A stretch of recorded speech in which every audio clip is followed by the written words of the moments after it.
So, one problem with building roads and stuff is that they're not permeable to water, which means that water can sit at the surface level and collect more junk and stuff and fills out less smoothly. Also means that less water seeps into the ground and refills reservoir instead goes to ocean. It also causes more flooding.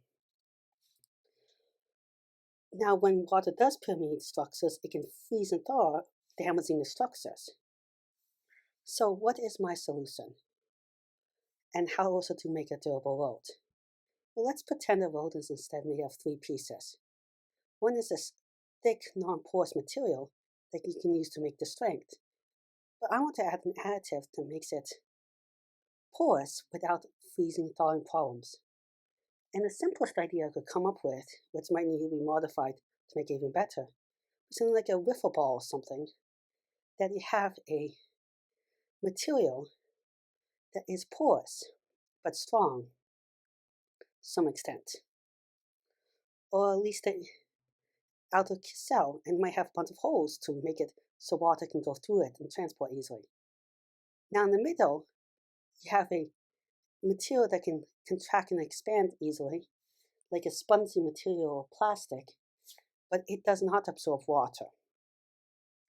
The idea is if water goes into the outer cell and freezes, it expands into the center and squeezes the material inside. And when it remelts, the material then fills in that gap again. So lets this freezing and expanding happen.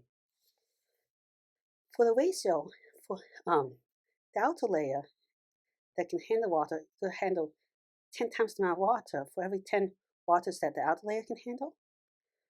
You need one thing of the inside to contract because water expands about 9% or 10%. To make sure that it's all connected, if it's simple circles, you need about 63% of the road to be made of this. Now, if it's not random packing arrangements and more precise, you can make a lot less of the road.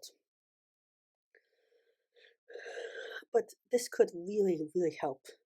Also, just with junk and cleanup and a bunch of things, and also maybe make the road last longer. This porous, to save a lot, this porous material the material that expands and contracts, it can be made from a variety of already standard uses. Asphalt, already used recycled rubber, plastics. It doesn't have to be the most uniform what they're using or the strongest, because that's not the main support material. The outer layer, which is 10 times bigger, is the main support material. And that also can be made from a variety of materials because it's more porous, so it doesn't even have to be absorbent itself. So if you figure out a porous way of making metals even then, but probably not metals, then mixing it with a bunch of other materials. Well, thank you very much for listening. Please like and subscribe. It really helps turn out. I'm trying to reach 1,000 subscribers in a year and 4,000 watch hours, which is really hard, really help. I think I can do it. Also, if any of these for future videos, comments, or suggestions, please leave in the comment section below. Again, thank you very much. Goodbye.